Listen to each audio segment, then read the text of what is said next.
Hi everyone, welcome back to my channel. Today's video is going to be my March wrap up. I can't believe it's already April. This is so crazy. I had a really good reading month this month. I always feel so weird saying that. I had a really good reading month this month, obviously. I had a really good reading month and I just am so excited to share your books, or I'm so excited to share the books that I read. I actually ended up reading 4 books on my physical TBR, but I'm gonna go in order of how I read them, so I don't even know why I brought that up, so disregard. Hey guys, so I had to stop because my camera actually died, so if the angle and everything are a little bit different, don't mind that. And I say that as I'm shifting. Anyway, let's get into the books. As I was saying, I'm just gonna go in order. I did already spoil that I read 4 of my physical TBR. So yeah, let's just, my Goodreads pulled up and let's go through it. The book that I read this month was Fear the Flames by Olivia Rose Darling. I read this because it was, I actually think it might have been the January book club for Bookmarked by Destiny Sidwell and Sarah Caroli, and I ended up rating this 3 stars. I thought it was fine. I don't know if I'll continue the series or not. I thought it was a fun fantasy, but it just like, it wasn't the best. Like, it's not my top fantasy that I've ever read. Yeah, I really don't have all that much to say. I thought there was like maybe too many tropes and the plot of it got lost. I don't know. It was fine. It was average. I would recommend it if people are interested. I would tell them to at least try it out, but it's not like my all-time favorite fantasy. The book I read though was Lost and Lassoed by Lila Sage. This is the 3rd book in the Rebel Blue Ranch series. I rated this 5 stars. I don't know why this hit so hard, but I think I was just in a huge romance mood this month because this was, it was spectacular. It was enemies to lovers. I think it was brothers, best friend's brother. I think that's what it was. I'm pretty sure it was best friend's brother. And I loved it. I loved the, I just loved the back and forth and like how truly they actually like loved each other. And I personally thought it was amazing. And so I would definitely recommend this. I'd recommend this entire series. I do think my favorite is Lost and Lassoed. And then the first one, which I'm forgetting what it's called. Is it called Swift and Saddled? No, Done and Dusted. And then Swift and Saddled would be my 3rd favorite. I'm really excited for Wild and Wrangled because I think that's gonna be so good. Oh, I also forgot to mention this has like the nanny trope. Her name's Teddy. Love that name. And she watches over his daughter. And I don't even remember his name, which is not great. Let's see. Gus. His name's Gus. And I just loved it. I love the small town romances. They're so fun, so cute. Absolutely recommend that one. And then I read another book club book for Bookmarked, and that was First Time Caller. This was their February book, and I ended up rating this, I think 3 stars.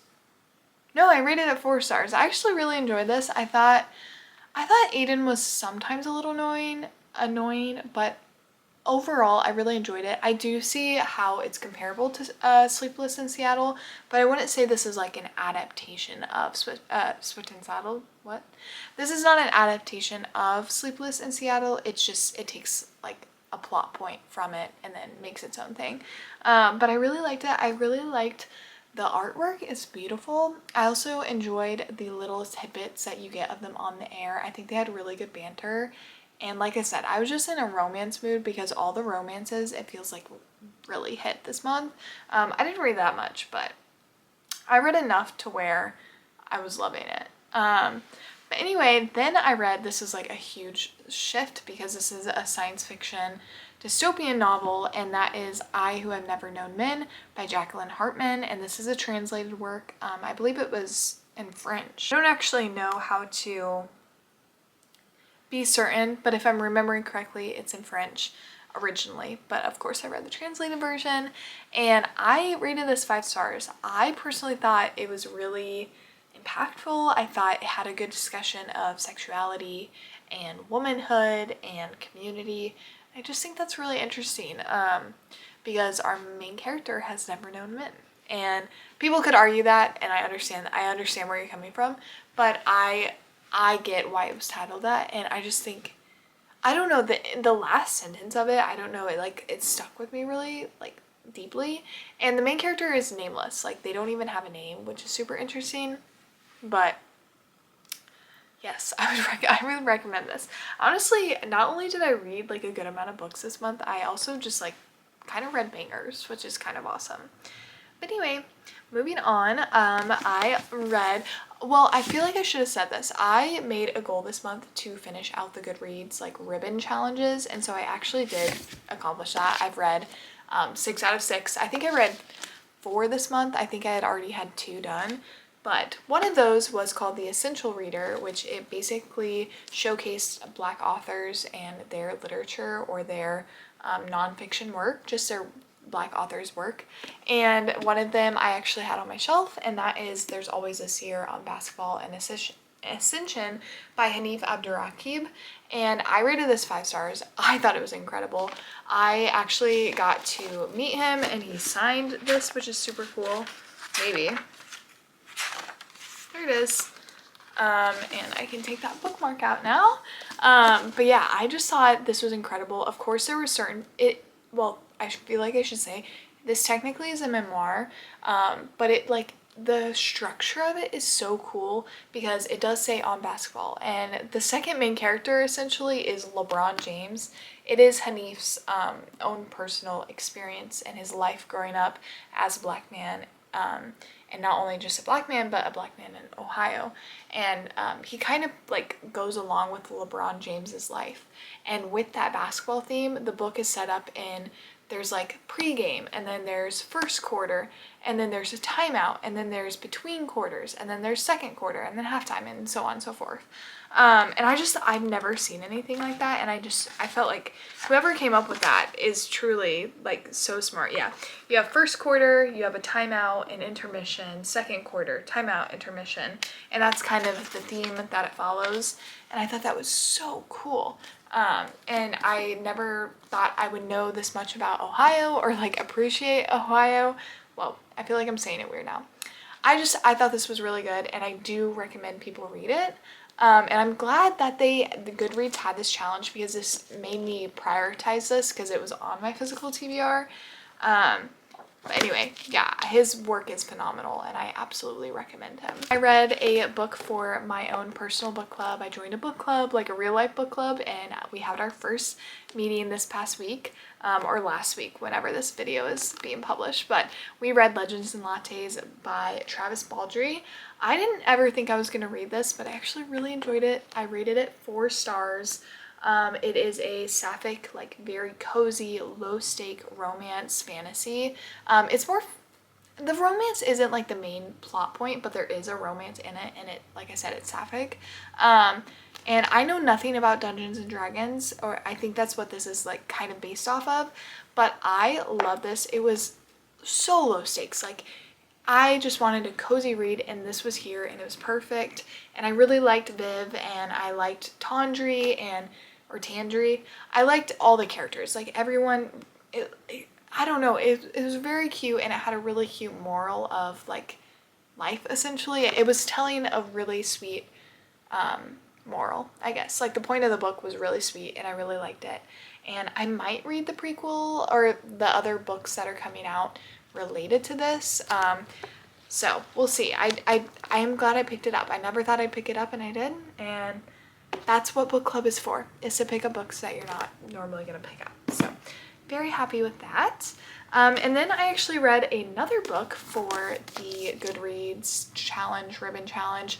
And this one was, I believe it was the Her Story one. And I ended up reading She Said by Jodi Cantor and Megan Twohey. I'm not sure. This was super good. I think I rated it 5 stars, but I want to check. Yeah, I rated it 5 stars. I thought it was really interesting to learn about, these people did not create the Me Too movement, but they definitely, like, they put they put gasoline on the fire, if that makes sense. Or they put gasoline on the match and it turned into a fire for the Me Too movement. I thought that it was an investigative, like, writing story, or type of story. I don't even have words to explain, but you're basically getting their step-by-step process for what they were doing, who they were talking to, and kind of like it feels like you're kind of investigating with him at a certain level, and I thought that was really interesting, and I liked that a lot. I also go into Brett Kavanaugh, which, yeah, if you know, you know, which I was less interested in that just because I think I know the outcome, but it was still really interesting seeing their involvement in that, and just like advocating for women, and yeah, it was super good. I've had this on my shelf for like 4 years at this point, and so I was really glad to get this one knocked off, and now I can watch the movie, so I think it'll be really good, and of course I recommend this. And then the last book I have for my physical books, and I think it also rounded out me completing the challenges I read, or actually I don't think so. This is the third one I read for the challenges. It was the Era reader or something like that, basically reading a historical fiction book, and I had lessons on chemistry, or lessons in chemistry. This was devastating. I think I rated this 5 stars too. All of the books that I read for the challenges were, or I rated it 4 stars, but it was very good. The writing I really liked. I've seen criticism saying that this book is hard. It's like hard to suspend your disbelief just because it does feel like a 2021, 2022 woman was put into the 60s. And I understand that, but I think that's like kind of what Bonnie Garmus was trying to do.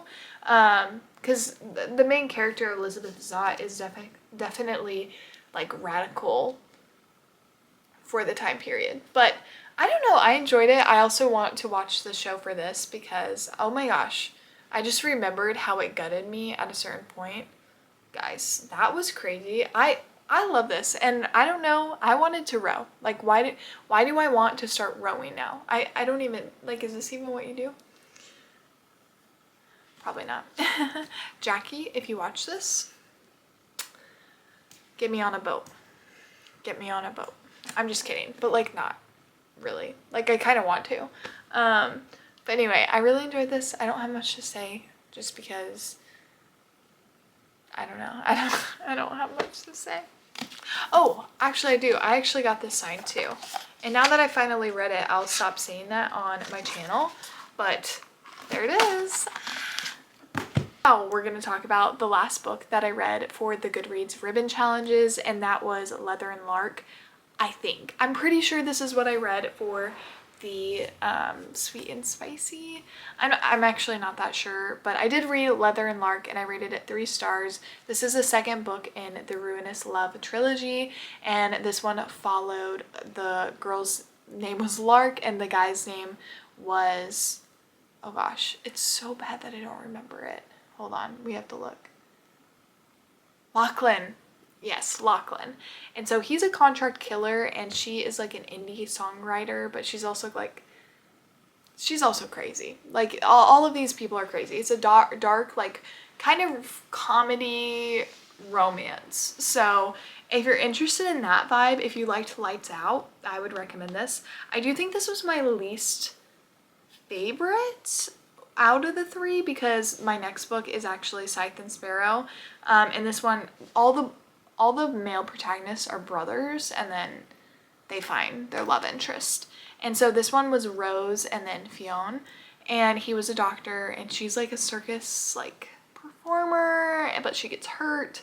And I think this, I can't remember because I read Butcher and Blackbirds like almost a year ago, so it's hard to remember, but I almost feel like this was my favorite, but it was also 3 stars. Like, not the best thing, not my favorite thing, but it was a good time and I had fun. It is just like interesting, like you meet someone and they're like, oh, I killed people. Well, no, that's probably not how you would react, but it's a fiction novel, so we're gonna take it.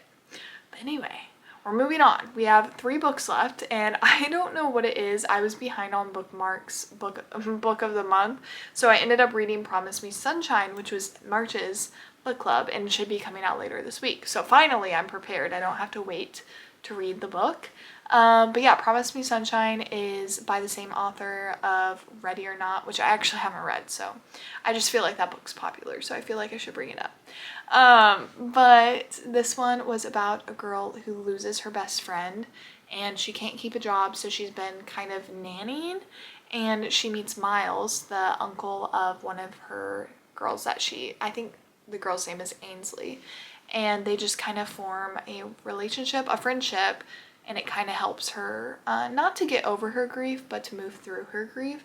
And I really did like the way that Cara Bastone talked about grief. I thought it felt really real. I do want to know, I did not like the main character that much. Like, I don't know what it was about it, but it made me feel just a little disconnected. I'm not sure. Like, she didn't make me feel disconnected. She was just cringy, but that's fine. But something about her, like, I was like, I don't know. Like, I don't feel the most related to her, but that's fine, because you're not going to do that in every single book. I did really like Miles. I thought he was kind of a douchebag at first, but then I really liked him. I kind of liked him more than the female protagonist, which doesn't normally happen. But they both ended up being fine. I rated it 3 stars, so it's not like it was a bad book. I would recommend it. So if you want to read it, you should, and then you can tune in to Bookmark's video. Anyway, we have 2 books left, and I'm going to talk about them at the same time because they're the same book but from different perspectives, and that is A Touch of Darkness, which is technically the first book in the series, and then we have A Game of Fate, which is technically the second book in the series, but they're the same. Of course they show different things, but like it's the same timeline, and this is Scarlet St. Clair's Hades and Persephone's saga. There's a total of 7 books, and I have some of them on my shelf. Oh my gosh, I just realized. Wait, I read another physical book. Oh, I read it on Libby, so I didn't even think about this. I only own the first 3, so like eventually I'm gonna buy the rest of them. But yeah, I finally read this. My goal is to take down some of my physical TBR, so I'm wanting to read the series, which actually I'll just pull it out because whenever I do my TBR that you guys will see next, these will be on that. So anyway, glad that I read this. I ended up rating both of them 3 stars.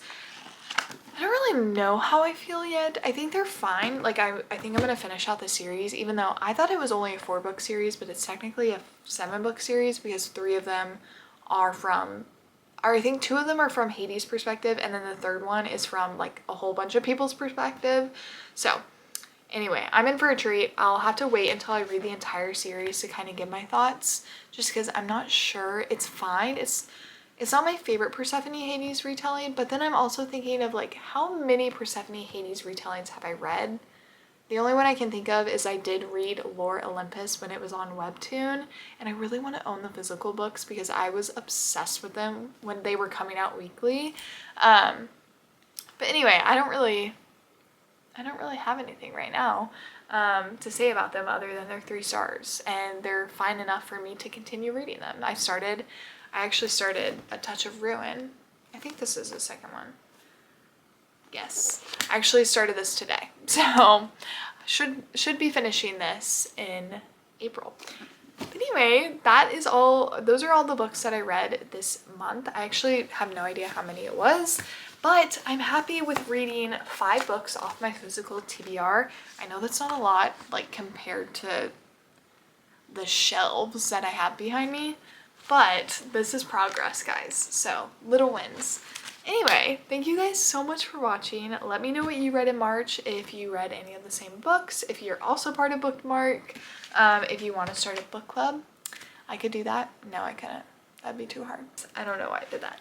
I have some really fun content coming up on my YouTube channel, both book related and also just like life related, as I'm getting married in literally like 32 days when you're seeing this. I think it's 32 days, which is actually insane. So I just have a lot of wedding stuff and fun events coming up, so make sure you subscribe. I'm very excited, and yeah, thank you guys so much. Again, let me know, how are you doing on your Goodreads challenge, and I will see you guys in the next one. Peace and love. Bye, guys.